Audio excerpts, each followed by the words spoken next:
एक Gaussian spherical surface आपके पास में इस तरीके का मान लो आपके पास में एक स्फेरिकल सरफेस और उसके अंदर में मान लो एक चार्ज आपके पास में है Q। तो आपको पता है कि आपके पास में क्या होता है Q inside by epsilon naught. Hello friends, welcome to my channel. बहुत बहुत स्वागत है आपका मेरे चैनल आयुष राठी के बेस्ट क्वेश्चंस ऑफ नीट के 49th एपिसोड में, और उम्मीद करते हैं कि आपको ये वीडियो पसंद आएगी। तो देखो यार, यहाँ पर मैंने आपके सामने 4 क्वेश्चन लिया है दोबारा से AIPM 2011 का।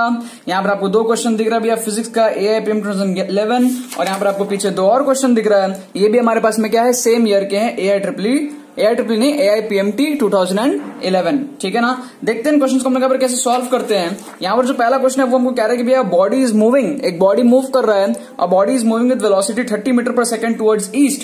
30 मीटर पर सेकंड से आपसे क्या हो रहा है, ईस्ट में मूव कर रहा है। तो आपके पास में क्या है, इस तरीके का क्या है, 30 मीटर पर सेकंड से ऐसे मूव कर रहा है। तो आपके पास में इनिशियल वेलोसिटी V इनिशियल कितनी हो जाएगी, 30 I कैप के बराबर हो जाएगी, अगर हम लोग इसको वेक्टर्स फॉर्म में लिखते हैं तो।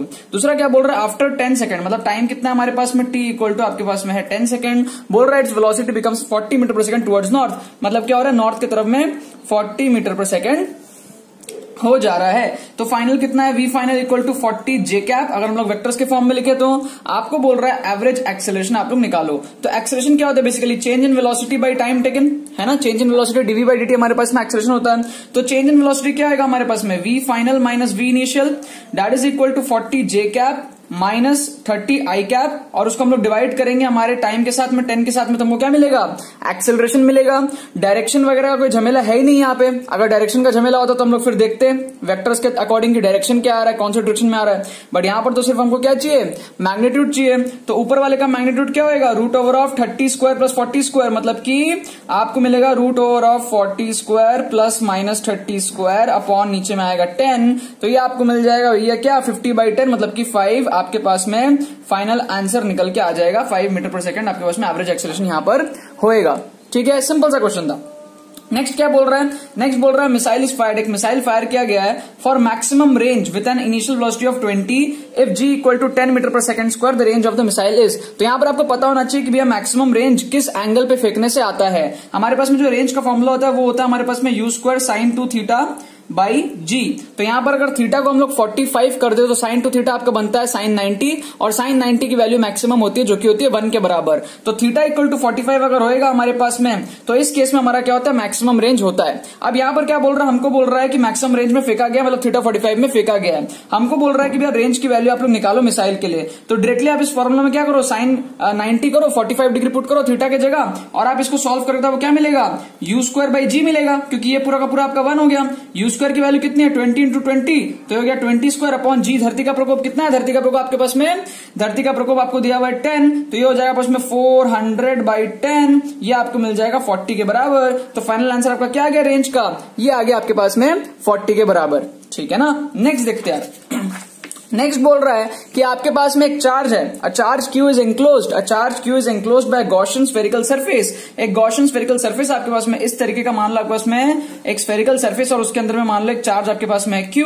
तो आपको पता है कि आपके पास में क्या होता है, Q inside by epsilon naught, है ना। ये आपके पास में होता है फ्लक्स, है ना। E.ds का इंटीग्रेशन, है ना, is equal to Q inside by epsilon naught, है ना। तो ये हमारे पास में क्या होता है, ये हमारे पास में इस तरीके से होता है, द रेडियस इज डबल्ड। अगर हम लोग रेडियस को डबल कर दें, मतलब जो गॉसियन सरफेस है इसका रेडियस को अगर हम लोग डबल कर दें, तो हमारे पास में जो आउटवर्ड इलेक्ट्रिक फ्लक्स है वो कितना होगा, हमारे पास में जो फ्लक्स है आउटवर्ड इलेक्ट्रिक फ्लक्स वो कितना होगा। सिंपल सा बात है, हमारे पास में क्या होता है, Q inside by epsilon not. तो अगर हम रेडियस को डबल भी कर दे तो अंदर का चार्ज तो चेंज नहीं हो रहा ना, अंदर का चार्ज सेम है, तो Q इनसाइड तो सेम ही रहेगा, है ना। ये वाला अंदर चार्ज Q हो चाहे ये वाला अंदर चार्ज Q हो, कितना भी बड़ा रेडियस हो, अंदर का चार्ज तो Q का Q ही है ना। तो हमारे पास में क्या आएगा, जो फ्लक्स की वैल्यू है वो क्या आएगी, रिमेन द सेम, है ना। लॉजिक यही बोलता है ना हमारे पास में, अगर मान लो अंदर में चार्ज है और इलेक्ट्रिक फील्ड लाइन जैसे बाहर जा रही है मान लो, है ना, मान लो 5 फील्ड लाइन जैसे बाहर जा रही है, तो छोटा सर्कल होएगा तो भी उससे 5 पास आउट कर रही है, और बड़ा सर्कल होएगा तो भी उससे 5 पास आउट कर रही है। तो आपका फ्लक्स में तो चेंज आएगा ही नहीं ना,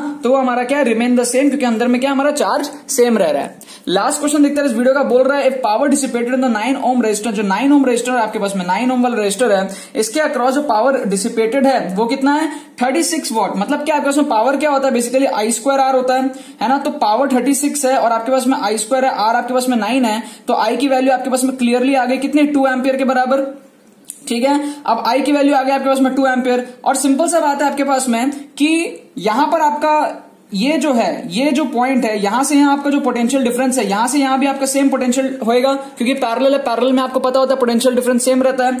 तो यहां पर अगर आप V equal to I R करते हो तो I आपके पास में 2 है और R आपके पास में 9 है, तो 2 into 9 that should be equal to यहां का potential difference, that will be equal to I, इसको आप I2 मान लो, और इसका रेजिस्टेंस कितना है 6, तो ये कितना हो जाएगा I2 इक्वल टू 18/6, मतलब कि 3 एम्पियर, मतलब कि 9 ओम से 2 एम्पियर पास हो रहा है और 6 ओम से 3 एम्पियर आपका पास हो रहा है। और वो होना भी चाहिए, क्योंकि हमारे पास में जो रेशियो हमको क्लियरली दिख रहा है कि हमारा 9 ओम का रेजिस्टेंस ज्यादा है तो उसमें करंट कम पास होएगा, 6 ओम का रेजिस्टेंस कम है कंपेयर टू 9 ओम तो उसमें करंट ज्यादा पास होएगा।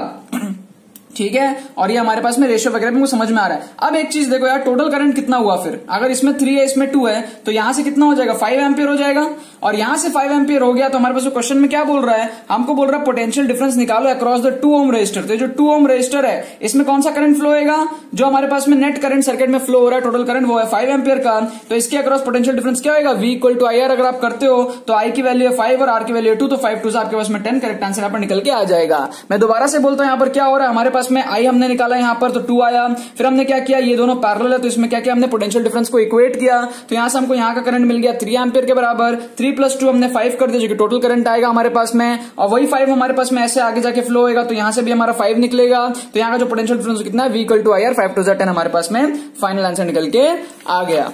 ठीक है ना, और बाकी तो बस यही बात है। आई होप आपको पसंद होगी, आपने कुछ सीखा होगा। अगर आपने कुछ सीखा वीडियो लाइक करना मत भूलना और शेयर करना मत भूलना अपने बाकी फ्रेंड्स के साथ, ताकि वो भी इस प्लेटफॉर्म का मजा उठा सके। बाकी तो बहुत बहुत धन्यवाद वीडियो देखने के लिए, बने रहिए।